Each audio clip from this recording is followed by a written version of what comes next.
আজি মহাপুৰুষ মাধৱদেৱৰ 535 সংখ্যক আৱিৰ্ভাৱ তিথি। মাধৱদেৱৰ তিথি হৈছে অসমৰ আধ্যাত্মিক আৰু সাংস্কৃতিক পৰম্পৰাৰ এটি গুৰুত্বপূৰ্ণ দিন।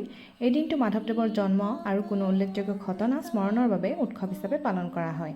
মাধৱদেৱৰ উপদেশ আৰু গ্ৰন্থসমূহ অসমীয়া সমাজৰ আধ্যাত্মিক আৰু সামাজিক জীৱনত গভীৰ প্ৰভাৱ বিস্তাৰিত কৰিছে।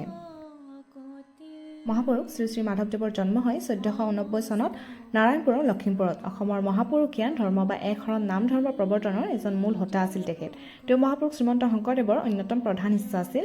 মাধৱদেৱৰ গুৰু ভক্তিৰ বাবে তেওঁক বিশেষভাৱে জনা যায় আৰু তেওঁক শংকৰদেৱৰ প্ৰকৃত উত্তৰাধিকাৰী হিচাপে গণ্য কৰা হয়। মাধৱদেৱ বৈৰাগী আছিল, কিন্তু জীৱন বিমুখী নাছিল। জীৱনৰ প্ৰতি তেওঁৰ আস্থা আছিল আৰু গোটেই জীৱনটো গভীৰ জ্ঞানান্বেষেৰে উপভোগ কৰিব বিচাৰিছিল। মাধৱদেৱে বিষয় বাসনাৰ প্ৰতি উৎসাহ নেদেখুৱাইছিল, যদিও নিজৰ প্ৰতিজন শিষ্যকে খেতি বাতি বা ব্যৱসায় বাণিজ্যৰে স্বাৱলম্বী হ'বলৈ কৈছিল। পাছলৈ নিজেও কোচ ৰজাৰ অনুগ্ৰহত থাকি সাহিত্য আৰু ধৰ্মচৰ্চা কৰিছিল। নামঘোষা আৰু ভক্তি ৰত্নাৱলী মাধৱদেৱৰ অনুপম সৃষ্টি। ধৰ্মপ্ৰচাৰৰ লগতে সাহিত্য সংস্কৃতিৰো পূজাৰী এইজনৰ মহান গুৰুৰ সাহিত্যিক জীৱনৰ কীৰ্তিস্তম্ভ হ'ল নামঘোষা। 1000টা ঘোষা থকা বাবে এইখনক হেজাৰী ঘোষা বুলিও কোৱা হয়। তেওঁ একাধিক বৰগীত, ভটিমা, নাট, ঝুমুৰা আদি ৰচনা কৰিছিল। মাধৱদেৱে 12 কুৰি অৰ্থাৎ 240 বৰগীত ৰচনা কৰিছিল বুলি প্ৰবাদ আছে, যদিও বৰ্তমান সৰ্বমুঠ 9 কুৰি 11টা অৰ্থাৎ 191টা মান গীতহে উপলব্ধ। অৱশ্যে ইয়াৰ ভিতৰত কিছুসংখ্যক অংকীয়া নাটৰ গীতো সন্নিৱিষ্ট হৈ আছে।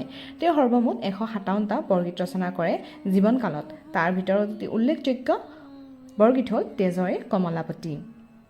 তেখেতৰ আখ্যানমূলক ৰচনা হ'ল ৰাজহুৱা কাব্য, আদিকাণ্ড, ৰামায়ণ অনুবাদ, তত্ত্বমূলক ৰচনাৰ জন্ম ৰহস্য, ভক্তি ৰত্নাৱলী, নাম মালিকা, নামঘোষা।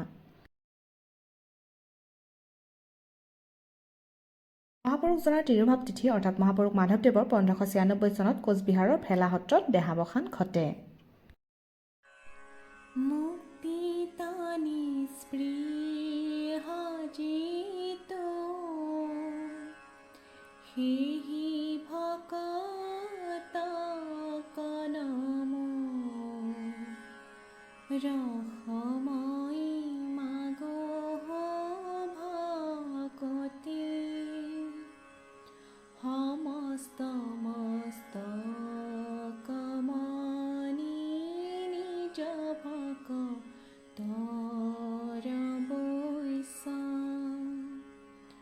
ভজোহেনা দেব যদুপতি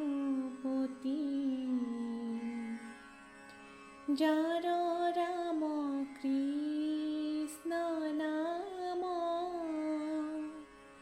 নাৱে ভৱ সিন্ধু তৰি পাৱে পৰম পদ পাপী যত